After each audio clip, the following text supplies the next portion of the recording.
All right, Mike, give us some Dennis Schröder trades. Yeah, so just to set this all up, the Cavs have been reportedly looking to move on from Dennis Schröder, partly because of his contract. He's under contract for 2 seasons after this. So when the new calendar year starts, he's under contract for next season, 26-27 and 27-28, making about $15 million in each of those next 2 seasons. They drafted Tyrese Proctor last season in the 2nd round. They still have Craig Porter Jr. making just under $3 million. They have other point guard options for significantly less than Dennis Schröder, and if they're able to get off Schröder's contract, who turns 33 this upcoming season, they could use some of that other money to get under the first apron possibly, which opens up more options. They could use that money to re-sign Keon Ellis, Dean Wade, other guys. That's why they're looking to get rid of Dennis Schröder more than the lack of what he brings on the court. It's more of a money situation. So keep in mind, none of these deals are drastically changing the Cavs ceiling. These are all minor deals, but I'm curious if any of these would catch your eye enough to say, okay, all right, I like that fit on the roster because they don't have him. All of these deals work. Money-wise, they all work. So this is all legal, cap compliant, all the above. You just tell me if you think the player the Cavs would be getting back is a better fit with their current roster to help them navigate through playoff waters. Let's start. First one's a simple 1-for-1 deal. Grant Williams for Dennis Schröder. Cavs need a backup big. Grant Williams has his flaws, but he is a legit stretch big.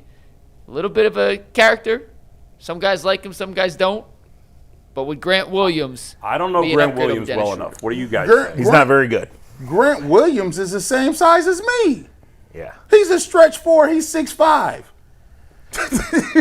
All right. There seems to be a lot of unhappiness about this, Mike. Well, we got a lot of moving parts here. Look, if Merrill you're not getting much for Merrill and Dennis Strus still on the team, then Grant Williams is never going to play. Yeah. Like, and plus we talk about 260. He might be 260. He's a what I would call, when he played for the Celtics, he was a pest. If Grant Williams is hitting shots, cool. Good defender? I wouldn't say all that. No. In his prime. I mean, how old is he, Mike? Grant Williams? Yeah. He turns 28 this year. He's 6'8", 240. Shot 49% from 3 last season. 6'8". We got to remember, 6'8". Obviously, you're not getting much for Dennis Schröder. You're trying to get you're trying to move that can help you. Let's go. Are we going under the assumption that Strus and Merrill will be here? Yes. Okay, so we'll go under that assumption. Okay. Go ahead. I would do that one, by the way. You would do it? I would. All right, tell us why. As it stands right now, they have no playable backup big. Dean Wade's their backup buying big. he's 6'8"? No, he plays stretch 5. Okay. He's a 4 stretch 5. And because I like Proctor a lot. I think Proctor has a ceiling. I mean, like a higher ceiling. Like he has a big jump to take. Okay. And during his sophomore year, I want to see him get those minutes. I just think Williams fits better in their rotation than Schröder. Not that I think Williams is a better player than Schröder per se. I just like the better fit on the Cavs. Yeah. Okay. Same with this next one. All right. We've talked about this name on many of occasions, including last summer as a possible target for the Cavs.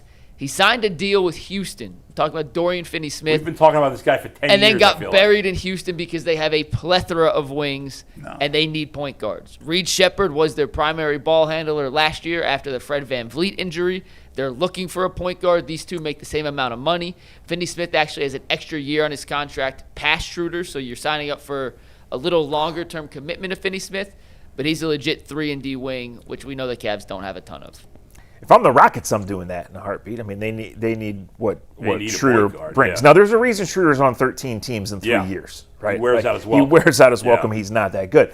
And that's a trade that makes sense. I would explore that one more than Grant Williams, and I think the Rockets should be interested in that. Man, I just have a hard time. Ooh, man, these is Minimowski. These are all Minimowski. You're trading Dennis Schröder. Well, here's what I was expecting. I'm trying to set the expectation. If they move Schröder, what kind of things are you really looking if I was moving Schröder, I'm trying to dump salary. I don't want nothing back. Give me some picks.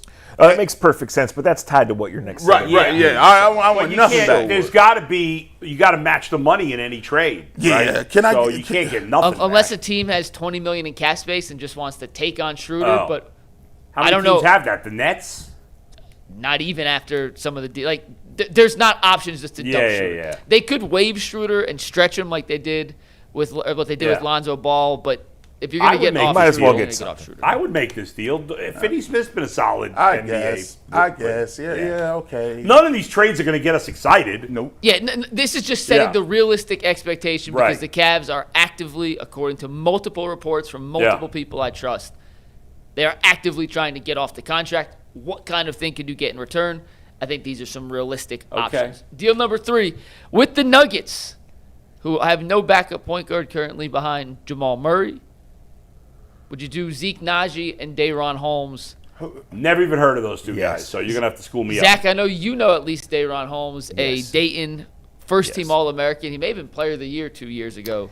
This at is an Dayton. easy yes because you're at least going big, right? And you could find backup point guards, younger guys. You can take chances. You have Craig Porter. You talked about Proctor. I'm doing this just to give it a chance that one of those guys ends up being your backup big. So Holmes is a guy that was a first-round pick. Yeah. He was kind of a late bloomer, but he was excited about it. He immediately gets to the league and gets injured. Just hasn't happened. There's not a lot of minutes behind for any backup big in Denver. Yeah. But if they're willing to move on, it probably means that they don't think he can do it. But Yeah. for the Cavs, you're doing a salary dump anyway. Go Yeah. big. Yeah, I like that one. Both those guys, I know Holmes is young. Zeke I don't know. Naji, How do you pronounce the other guy's name? Zeke Naji, he turns 26 this season. He's a 6'10", 245-pound backup big. He's the definition of just a guy. Yeah. I thought He's a guy, but he's got real size. So Holmes is a guy who has some potential upside. Holmes was a first-round pick. Yeah, why not? Like Zach And said, why wouldn't you make towards that ACL. deal? And then we about to cast these in Black Panther 3. Zeke Naji sounds like a stunt double. He's leader in the elite T'Challa army. Zeke Naji. The guys who live in the mountains. those Yeah, guys. like the that dude. crew. Yeah, you know what I'm saying? Yeah. The splinter cells Yeah, up there. yeah. Yeah, all right, Those whatever. guys. Whatever y'all say. We can do the movie.